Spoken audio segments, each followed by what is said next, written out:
If you're thinking of posting any kind of poetry, sonnet, Shakespeare text, or Wind Beneath My Wings sung in different keys and then mashed together in some hideous montage in order to help the people of Ukraine, please don't. It doesn't serve anyone, it just makes you look like a dick. What you could do are two things. Either shut the fuck up and don't do anything, or you could donate some money to the Ukraine people and make sure that they're getting enough supplies and food and being looked after. They're the two things you should do. The poetry, sonnets and Shakespeare is something you should steer very clear of. So, to recap, no poetry, no sonnets, no singing ridiculous songs. Just be quiet and shut the fuck up. Thank you.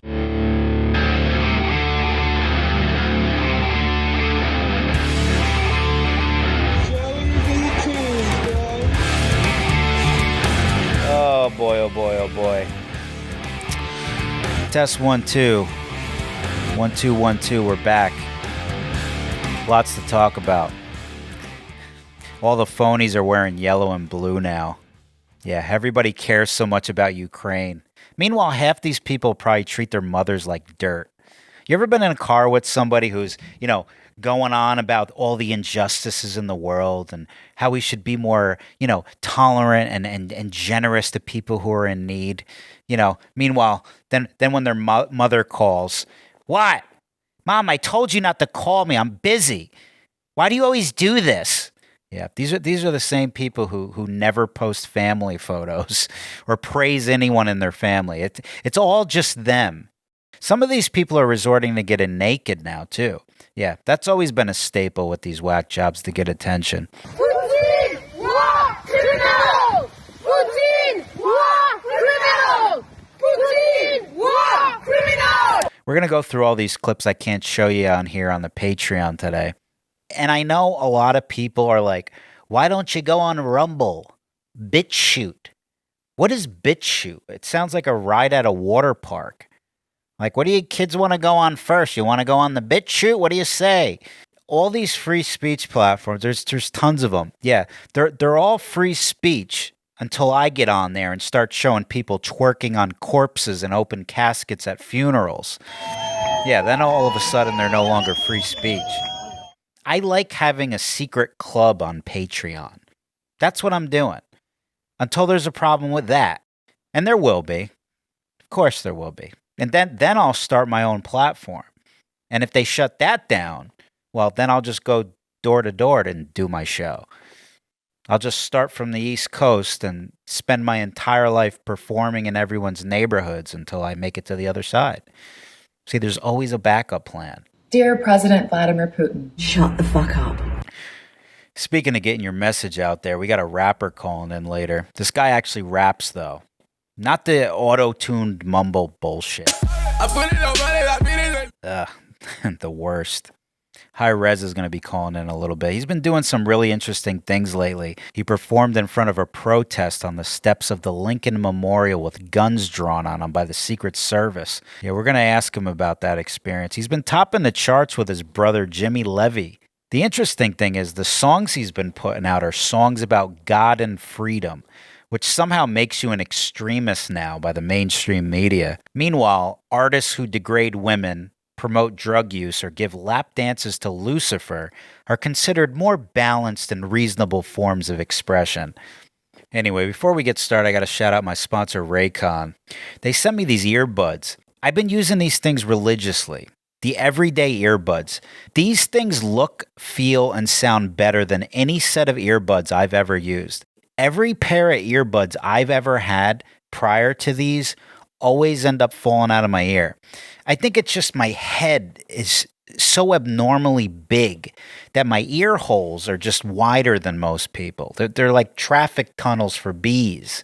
These will get you through the workout. They'll play for 8 hours, 32-hour battery life. They're like half the price of all the big brands. They sound just as good.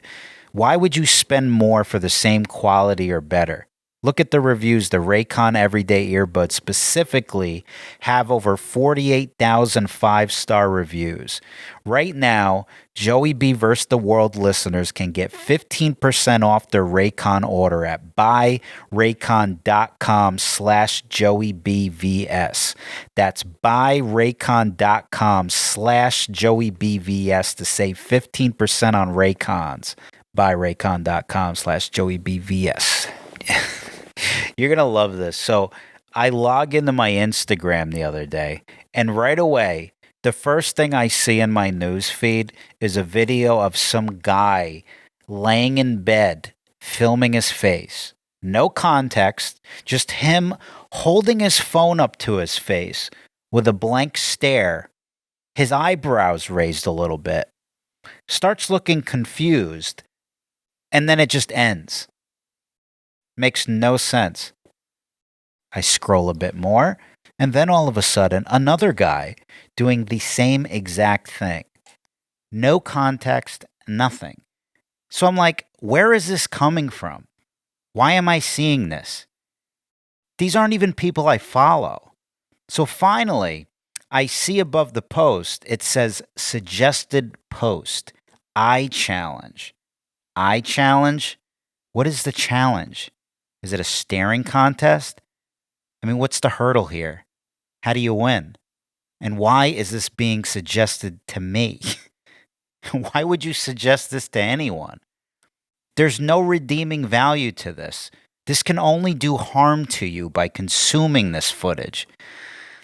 Instagram is basically committing psychological warfare upon its users. That's what's happening. I know why it's suggested to me. This is calculated. Instagram has done everything from taking down my videos, threatening to delete my page, shadow banning me, unfollowing my page from people's accounts. The list goes on. So now they've resorted to torturing me by forcing me to watch the most idiotic, mind-numbingly stupid human behavior. They want war. That's what this is. This is psychological warfare. The I challenge. This is where we're at. This is trending. More than one person is doing this. That's incredible. I just never understand anything people are doing anymore. It's just one dumb challenge after another. I mean, whatever this is, if you're participating in these things, you have nothing going on. You got to make some changes in your life if this is what you're doing. How about the delete your TikTok challenge? You notice they never have that? The do something that doesn't require your phone challenge? See what this does to me? See, they know this upsets me. That's why they do it. Anyway. So I have an update on the Cheetahman situation. If you're not familiar, some guy wrote a fake bio about me, saying I went to school in Finland and all kinds of made-up nonsense. I've been documenting this entire saga. So I go on the Adam Carolla show the other day, right? Now, remember the guy who wrote the fake bio about me? Cheetahman? Yeah, the stalker. Look at this. Apparently I went to college in Finland. Apparently I'm married. He quit his office job in 2013. What office job? Somehow that information has now spread into the hands of Adam Carolla. What inspired you to do this? I know you had an office job. You quit it in 2013. You started making the videos. See, hold on a second. Now, that's a lie. See, I made a video about this. I got these guys online writing all this fake stuff about me. What office job? I don't know. Do you see what you've done, Cheetahman? You're a nuisance. What's going to happen on the next show I go on? They introduce me as an ice fisherman from Finland. You got to get a better hobby. I mean, you're on the loose here. Anyway, there is a conclusion to all of this. Apparently, Cheetahman caught wind of my rant, and he updated the website. I mean, half of it's still wrong, but, you know, it's a start. But, you know, it just makes me think of all the made-up stuff there is about every public figure that has ever existed. All the way from little internet blogs to the mainstream news. It's just hilarious to me how every day people get punished online for, spreading misinformation. But, journalists are just out here just, making up college degrees for people and just, marital status. And I'll probably read another site. I got 5 kids from somebody from fucking Zimbabwe or something. Who knows? Mask for loved ones, mask for friends. It's not about you, also not hard to do. Just because we're tired doesn't mean it's over. Mandate masks, that's our ask. See, here's where headphones come in handy. Mask for seniors, mask for kids. It's not about you, also not like the flu. Just because we're tired doesn't mean it's over. Mandate masks, that's our ask. You know what's creepy about this? Listen to their energy. Mandate masks, that's our ask. You know when you're really passionate about something, you could hear it in your voice. This is just like a droning, like a hypnotized droning. Mandate masks, that's our ask. Ugh. Now you got the kid there. He has no idea what's going on. I hope that kid runs away after this. Oh, you know what I wanted to bring up? What is going on with all these shoplifting videos I keep seeing circulating from California? We have this person that is taking everything from the counter. Look at this guy hunched over behind the counter. You'd think this guy works there. To add insult to injury, the guy just starts pelting customers with bananas on his way out. Watch. Hey, no, no, no, no, no. No, no, no, no, no, no, we don't need that. Whoa, whoa, whoa. Okay, man. Hey, stop. Set the alarm. Please return to the cashier. That's the thing. The guy knows nobody's going to do anything. The cops ain't going to come for that. But here's the thing. People are making this out to be something new. There's this debate going around about people being able to steal things in California as long as it's under $950 worth of items, which isn't exactly true. It's still illegal to steal anything. The problem is it's only a misdemeanor, which basically means good luck at getting the cops to show up. People make it out like the state gave everyone a $950 gift card to every store in California. I mean, I could see how people would think California would be so generous to do so, considering they give people free things all the time. I mean, they give you land to build your home on. Oh, yeah. Yeah, they're called the LA sidewalks. You could build whatever you want on them. I remember being out there last September and I saw a crackhead with windows. Yeah, it had a little garden behind it. He had a separate box with a door on it that served as his garage. You know, where he keeps all his stolen scooters. Yeah, he's living the life. His safe smoking kit from the government probably came in by now. No plumbing kits yet. They still use the street for that, but that's okay. No one there seems to mind. They have poop maps for that.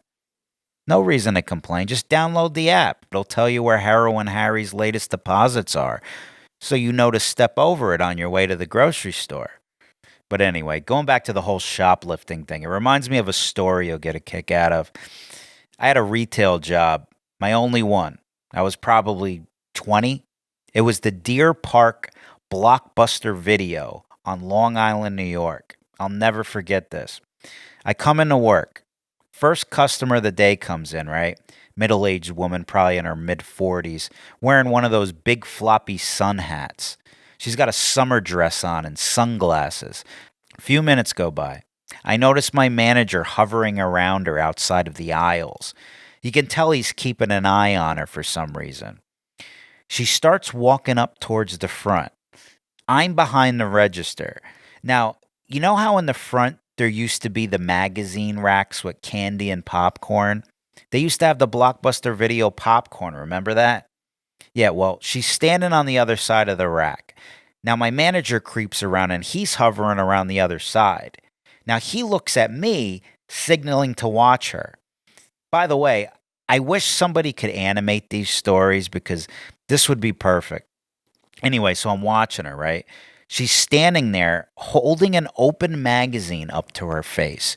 She has her pocketbook on the floor by her feet, okay? All of a sudden, I hear a thud. Something falls into her purse. You know what she was doing?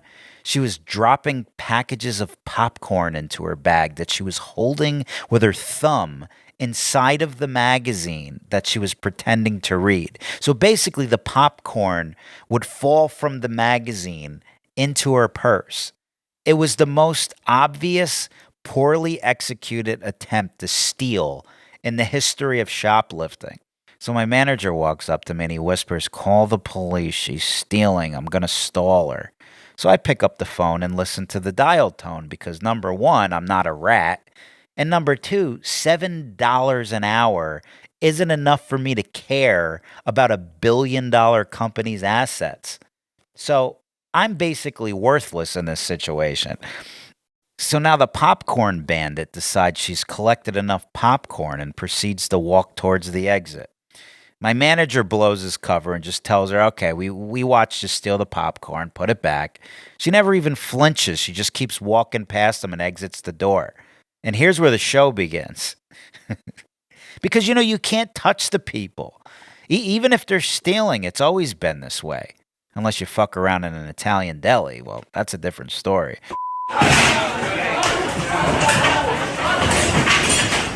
I was reading, it's 1 in 48 shoplifters who get caught, and only half those people are turned over to police. And you got to figure now, how many prosecutors do you think dropped the case? So this whole allowed to steal in California thing, I think it's exaggerated. I just think people are just realizing they got good odds, so they don't have to be as sneaky about it. Anyway, back to my story. Oh, there's more. Yeah, this is where it gets good. So she leaves the store and heads into the parking lot. Now this is where the show begins. She gets in her car. Now, mind you, she's parked like that congresswoman. What was her name? Norton? If you haven't seen this is incredible. This is an actual congresswoman. She's parked in a parking lot where all the cars are parked at an angle. Yet, for some reason, instead of pulling into the spot at an angle, she just pulls straight in. Eleanor Holmes Norton is struggling to park her car right now. And she has hit that red car next to her repeatedly. And we're taking pictures. And we don't think they're going to do anything about it. And if she parks like that, she should not be a member of Congress anymore. Is she going to park like that? It looks like it. Yep. I mean, could you imagine? I mean, then to prove that we live in the most upside down era of human history, she tries to run for chairwoman of the Transportation and Infrastructure Committee in Washington. I mean, that scenario would be written in a comedy film, but it's real. And these are the type of people who make decisions for us. Anyway, the popcorn bandit's car is halfway sticking out of the parking spot. She's all crooked.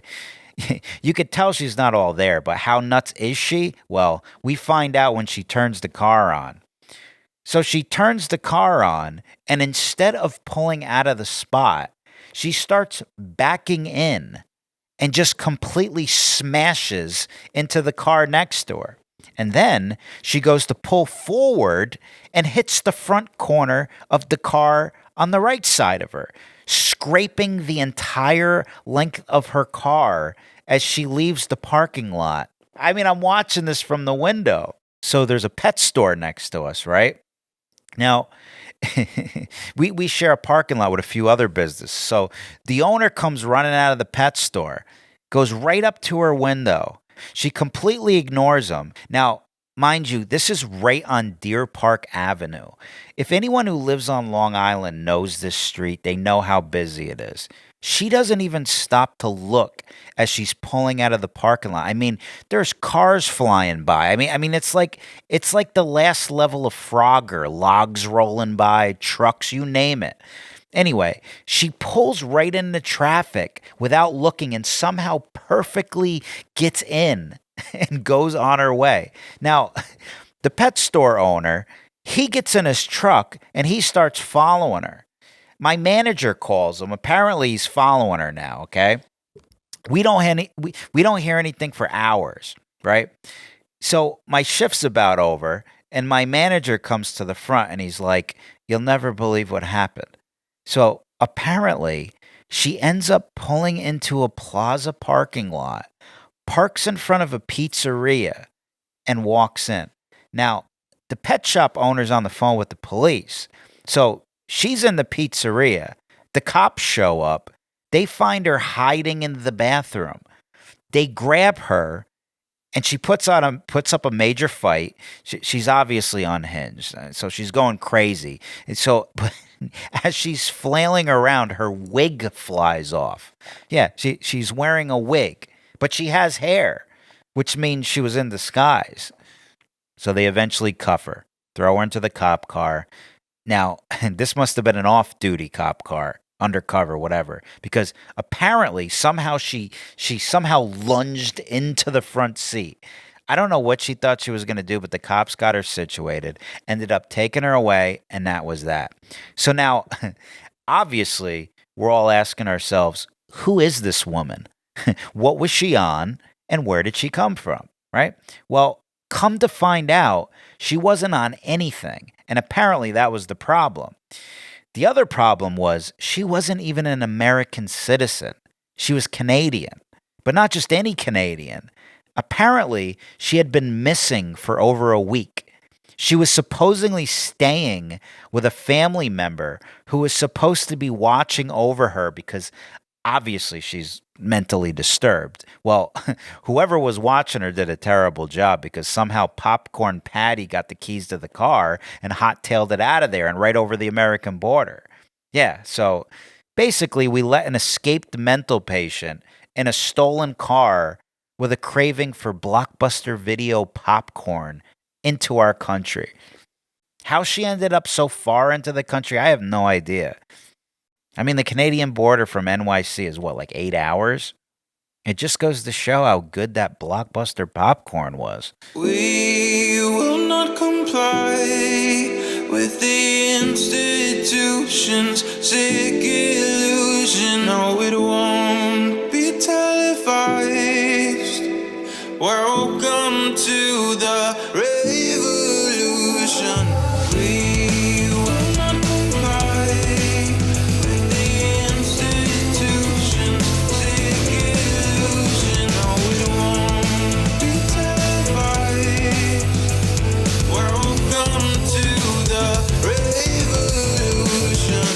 The revolution won't be televised. Government been telling lies. If you're not with us, you better step aside. Witnessing a genocide. Everything is centralized. The food that we consuming, they spraying it out with pesticides. Easily identify the sheep and the snake, the real and the fake, giving us a reason to pray. I'ma make my own choices. A voice for the voiceless. They trying to destroy us, avoiding the poison. It's all pointless if you don't have a purpose. If you read the verses, you'll know who we versing. Government can tell you what your worth is. Look deeper than the surface. They don't even want you researching or asking questions. We all being tested. Shut your mouth and comply, that's the message. Want you depressed on prescriptions that mess with your head, got you stressing, suppressing expression. We will not comply with the institution's sick illusion. No, it won't be televised.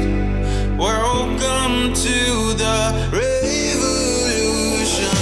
We will not comply. All right. My next guest is a Bronx-born hip-hop artist. He's been topping the iTunes charts with his freedom anthems, God Over Government, and This Is a War. And in my opinion, one of the most talented up-and-coming lyricists in the game right now, my brother Hi-Rez. What's up, brother?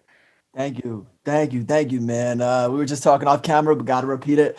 Last of a real man. I'm happy to be here and have a real down, deep conversation with you. Bro, the way things are going, man, I'm surprised they even allow you on iTunes with songs about God or freedom. I mean, how backwards is it that we live in a time where believing in something bigger than yourself or promoting free will to make decisions for yourself is considered extreme?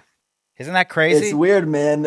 If you look at like a lot of the people who are being censored, it's people who don't curse It's people Yeah. who live by some sort of like whether it's the 10 command, they live by some sort of law and rule within their own household and within the world. They have some sort of moral compass.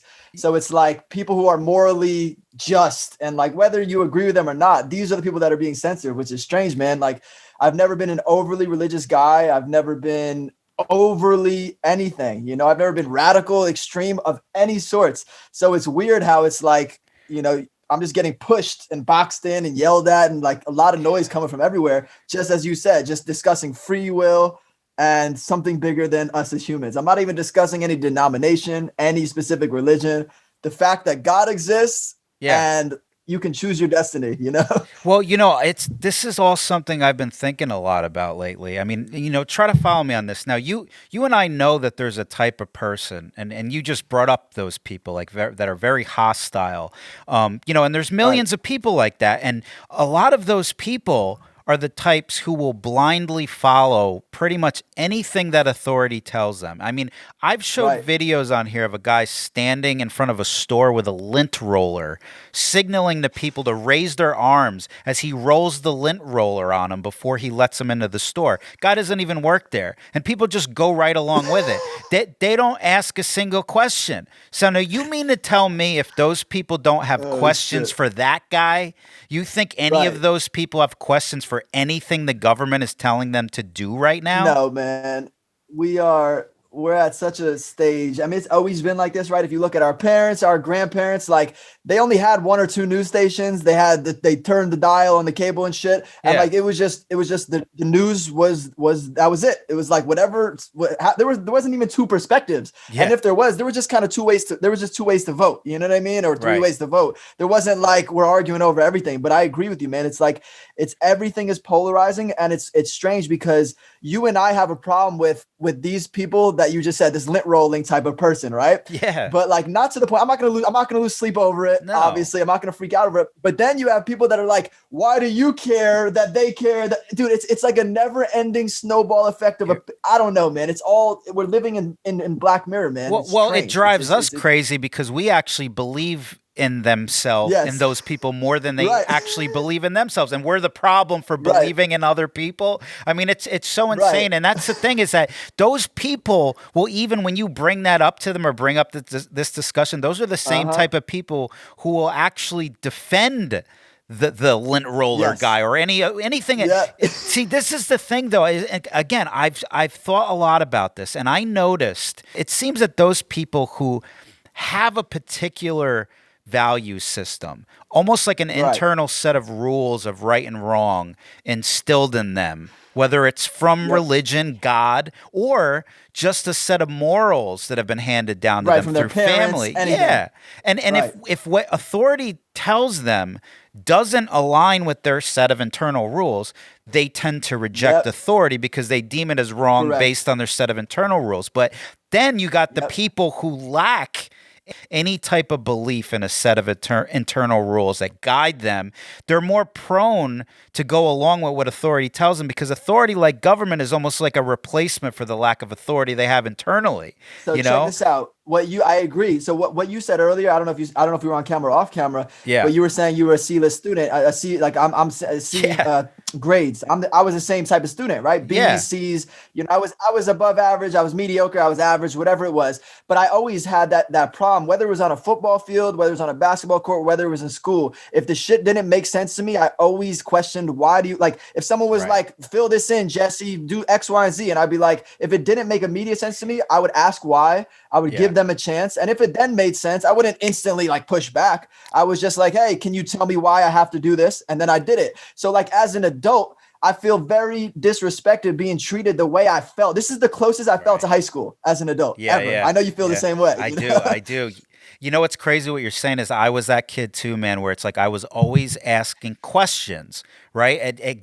Absolutely in high school. And isn't it interesting now, the two of us, the kids who ask the questions, look at what we're doing in our lives. We both have unconventional jobs, right? Like we don't fit into the system that was designed for us, right? So, but what's so interesting is that we knew that as kids, though, right? And it's funny, and it drove us crazy because we're asking questions that we know the teachers know the answers to, but they can't answer that Of course. because it goes against that system. But we're not old enough to know really what's really going on. And when you get older, you look back and you go like, oh shit, I totally get it. I totally get it now. And isn't it kind of it's a sad state of affairs, the fact that like guys like us in a way, you know, you would think that we would be looked at more as a positive, an American citizen that believed in himself to do things the way that he wanted to do it and make a living where I could provide for my family my own way without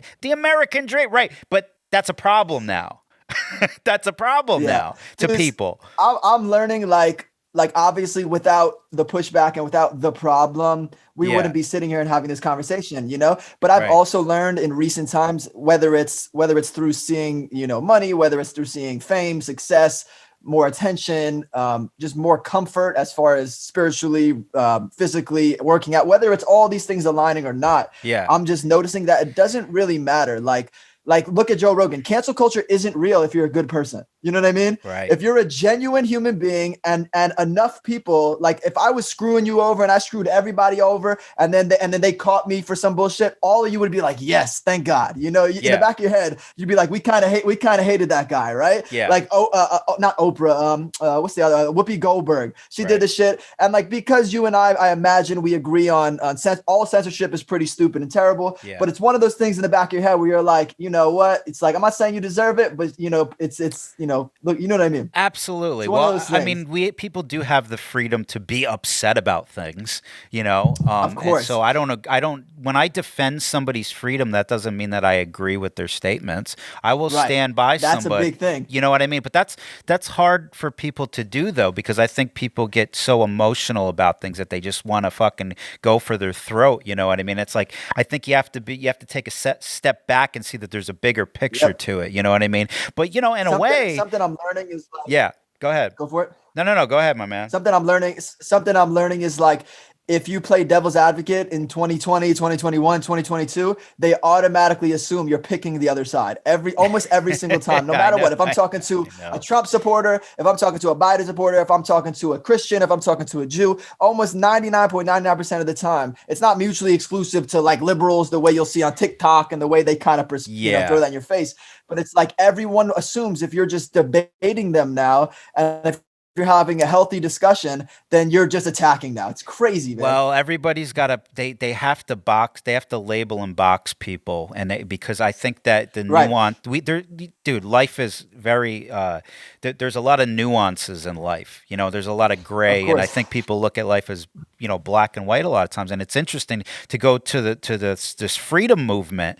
You know, it's interesting because the way I read what you're doing is not that you're telling people not to get a vaccine, but because I know people like to point at those who stand for freedom as anti-vaxxers. But anytime I talk to anyone who's against the mandates, they always make it a point to make it clear that they're against government overreach.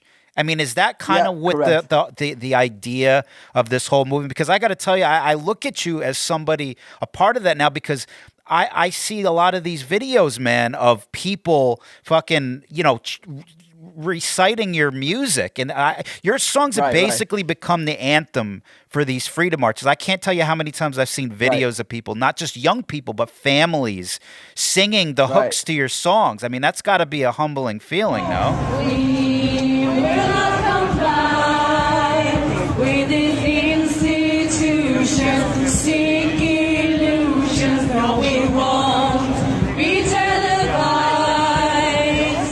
Welcome to the revolution.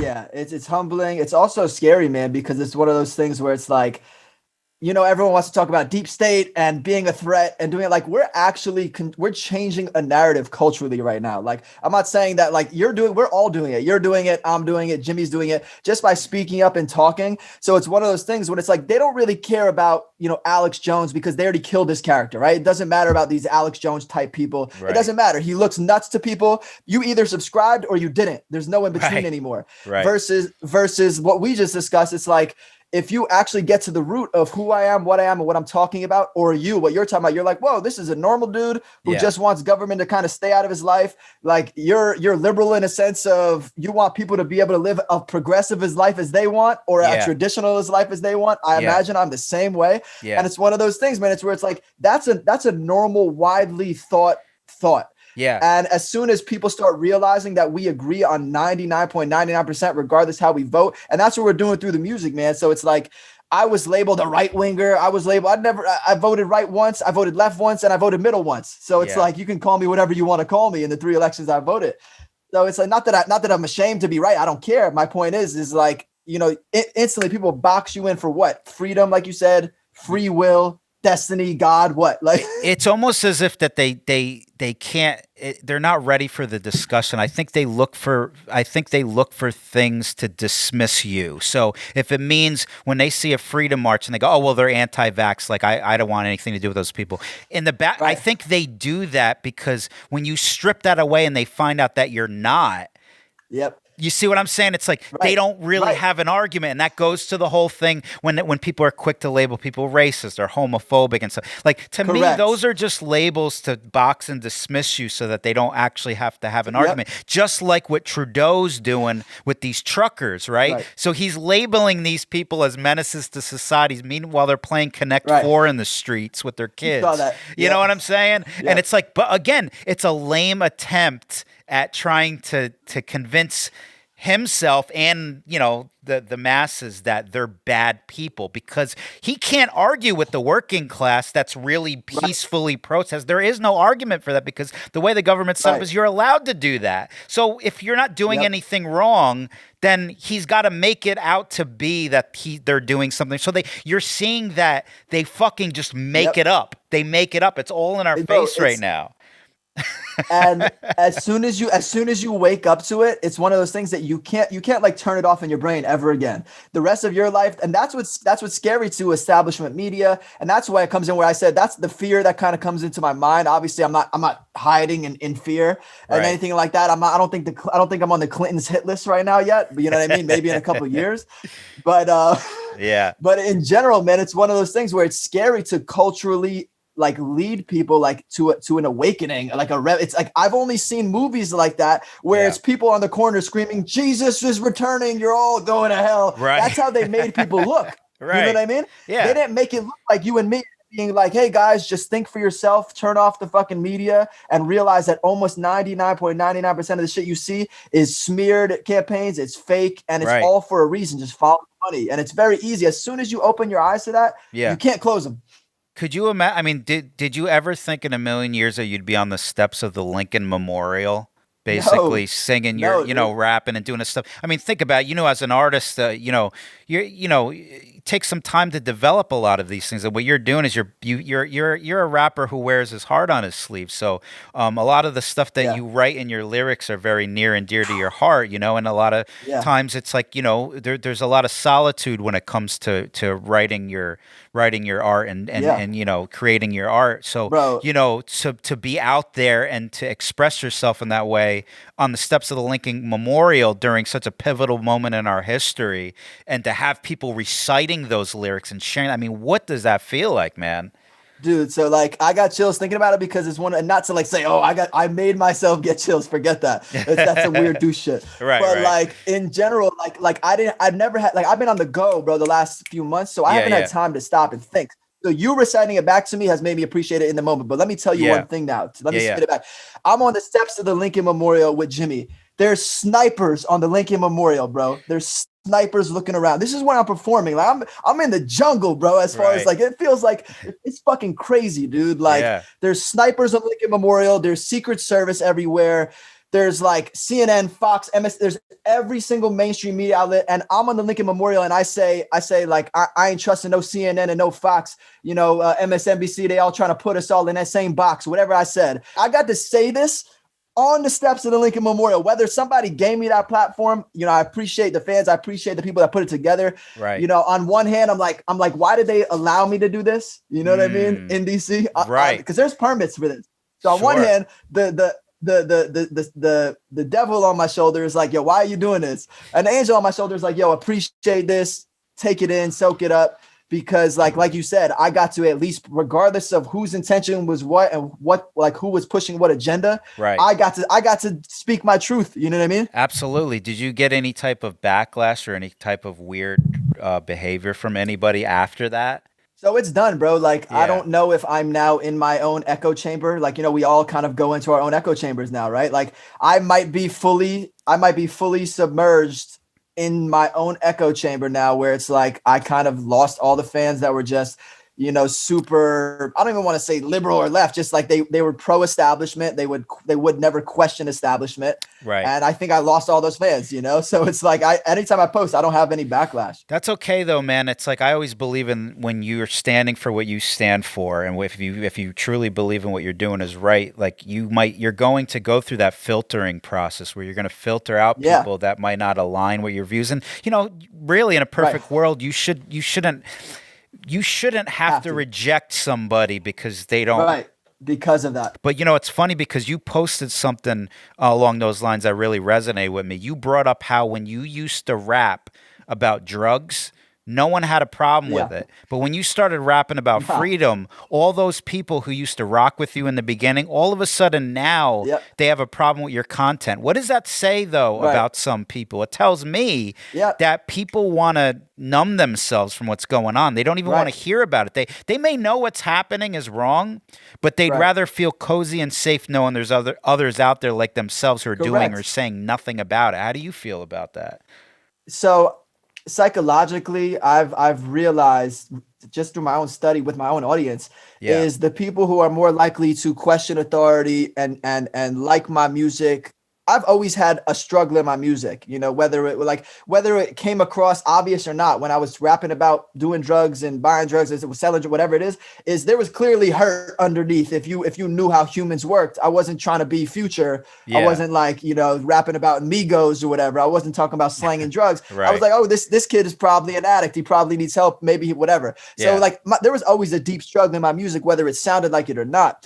But what I've learned is the people who resonate with my music the most, and the people who question authority, and the people who trust the higher power, are people who've been through some shit, whether it's a death in their family, whether it's cancer, and then they chose to be humbled by that. You know what I mean? Absolutely. So it's like, I've been through some shit, like I said, whether it's mentally, physically, spiritually, all this, family, I can go through we all have, right? But I chose to learn from it. I chose to be, you know, grateful for those experiences and those moments, even though it was rock bottom. And I think that's what made me constantly just question and look around and not trust, but not in like a cold hearted way. Like, just, I don't really, you know what I mean? But like in general, man, it's a filtering process, like you said. Yeah. And I'm grateful, man, because a year ago when I was posting on my social media, it was like 50-50 of like, anytime I posted, I would probably, there was I was insecure, bro. I would delete some, I would add them back up. I'd be like, oh my God, do they agree? Do they not agree? I was going nuts. Right. And, you know, now I'm almost 30, man. So it's like, I'm at the point where it's like marriage and kids is on the table very soon. Right. So it's like, I don't really have time to care about if somebody unfollows me or if someone follows me. Like, I'm grateful if you follow me and you're a fan of me, but it's one of those things where it's like, I tone out all of it. I tone out the love and the hate because it's like, you can get caught up in one or the other. You know? You're finding out who your true fans are, because a true fan will rock with you all the way to the end of your journey, and they'll see the ups and downs. And really, a real good artist, at least in my opinion, is someone who grows with their art. You know, so they're not going to be the same as they are from the beginning. You know what I mean? Like one of my favorite rappers was Nas growing up. You know, and like so his story in the beginning is different how it is now. You know what I mean? And I like exactly, and I love to see the development of artists like that, you know. And again, it's like I don't have to agree with what they're going. To me, is like I as a fan, I look at it as like I'm listening or watching a movie. You know what I mean? It's like these are entertainers, you know. But in their art, I mean, like you, it's like there's truth into what you're saying. There's things that you believe. That's why I actually really liked hip hop growing up. And sadly today, I don't think that there's enough of guys like you out there right now, because you would have fit in back then. You know, in the 90s with those guys, I believe. It's like, that's what I grew up on, man. I grew up on the same things. I'm 10 years younger than you, but you're my brother. I have 2 older brothers. So you're my brother's ages, you know, whatever. You have any siblings or no? I don't. Okay. So in general, it'd be the same concept. It's like, you know, people, my siblings your age was just basically force feeding me you know, Wu-Tang Clan and Cypress Hill and KRS-One and all these type of dudes, you know, Big Daddy Kane and guys that I never would have grown up on because I was born in the 90s. And these guys already were in their prime and their peaks, a lot of these guys, you know? Yeah. But it's like, first of all, I appreciate you saying that, man, because when I was 18 years old, I was signed to a label called Penalty Records, and Penalty was in New York, and they signed dudes, Buck Wild, Lord Finesse, all like these old school, Master Ace, right? All these old school, you know, classic MCs, right? Yeah. And that's what I came up on, man. And I actually got to work with a lot of them. Sean Price, I have a record with Sean Price. And so Rugged Man, I'm like, this is what I'm about, man. So it's kind of cool to be able to come from that era as far as knowledge. And I'm also like, I own land in the metaverse now. So it's like, you know, I love it though. I love it because, you know, the biggest gripe I've had with some of the new breed of artists is that they don't really pay acknowledgement to what came before them. You know, and I think that when it comes to any type of art or, you know, especially in music and all, you could go with the rock guys, the metal guys and all that. It's like you could hear a little bit of their influence that they had from what came before them in a way. And there's a little bit of respect too, where they want to carry on that tradition, you know, and I always thought as a huge hip hop fan growing up, it's like, wow, hip hop was always so vocal in the sense about how important tradition was. You know what I mean? About like, you know, because it was the expression of yourself and you know, and it's like it really is a little disheartening to not see a lot more of that now. And I'm like, wait a minute, like, it's crazy. How funny, like, once again, so what you just said is very true. We came from pimping hoes, selling drugs, all these things. And I'm not saying that this is good, because you still have drug addicts, drug users now, all this shit. But isn't it crazy that we came from all these things, like fight the power? You know, we came from fuck the police. This is what hip hop was about,